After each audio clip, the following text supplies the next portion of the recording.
ప్రేక్షకులందరికీ నమస్కారం. 2025 సంవత్సరం మార్చి 23వ తేదీ నుండి మార్చి 29వ తేదీ వరకు గల వారఫలాల్లో మీనరాశి వారికి ఎలా ఉండబోతుంది, అలాగే ఈ రాశి వారు చేయాల్సిన పరిహారాలు ఏమిటో తెలుసుకోబోయే ముందు మీరు ఏమైనా సమస్యలతో బాధపడుతుంటే వాటి పరిష్కారం కోసం మీరు స్క్రీన్ మీద కనిపిస్తున్న మా గురువు గారి నెంబర్ కి కాల్ చేసి మీ సమస్యలకి తగిన పరిష్కారం పొందండి. ఖచ్చితంగా మీ సమస్య పరిష్కారం అవుతుంది. అలాగే మీరు మొదటిసారి మా ఛానల్ ని చూస్తున్నట్లయితే వెంటనే సబ్స్క్రైబ్ చేసుకోండి. ఇక పూర్తి వివరాల్లోకి వెళ్తే మీనరాశి వారికి ఈ వారం ఇంట్లో బృహస్పతిని ఉంచడం వల్ల ఈ కాలంలో మీ ఇంటి పనితో పాటు మీరు అనేక సామాజిక సమావేశాల్లో మరింత తీవ్రంగా పాల్గొంటారు. అలాగే ఈ వారం మీరు సరళమైన జీవితాన్ని గడుపుతారు. స్వదేశానికి లేదా విదేశాలకి దూరంగా నివసించేవారు సెలవు తీసుకోవచ్చు.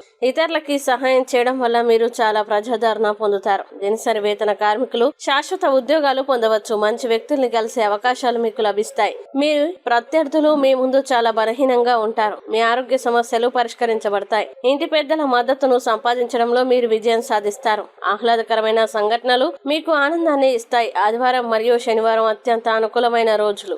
ఇంకా ఈ వారం కొత్త స్నేహితుల గురించి కొంచెం జాగ్రత్తగా ఉండండి. ఈ వారం మీరు ఆత్మ పరిశీలనలో ఎక్కువ సమయం గడుపుతారు. మీ లక్ష్యాల గురించి మీకు కొంచెం అస్పష్టత ఉంటుంది. మీరు కెరీర్ అవకాశాలని కోల్పోవచ్చు. మీ కుటుంబంలో కొన్ని ఆర్థిక సమస్యలు ఉండవచ్చు. మహిళలు బరువైన వస్తువుల్ని ఎత్తడం మానుకోవాలి, లేకపోతే వీపు మరియు గర్భాశయ సమస్యలు పెరగవచ్చు.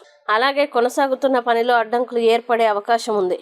ఇక మీనరాశి వారు ఈ వారం చేయాల్సిన పరిహారాలు గనక చూసినట్లయితే మంగళవారాల్లో గణేశుడికి యాగహవనం చేయండి. అలాగే ఈ వారం మీనరాశి వారికి అనుకూల తేదీలు గనక చూసినట్లయితే వీరికి 25వ తేదీ చాలా మంచి రోజు. ఈ తేదీలో ఏ పని ప్రారంభించినా సరే మంచిది. వీడియోని లైక్ చేయండి, షేర్ చేయండి.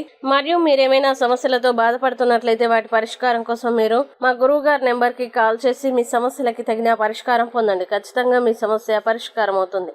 ఇంకా మీరు అనుకున్నటువంటి అన్ని పనుల్లో అంత మంచి జరగాలని కోరుకుంటూ సర్వే జనా సుఖినో భవంతు.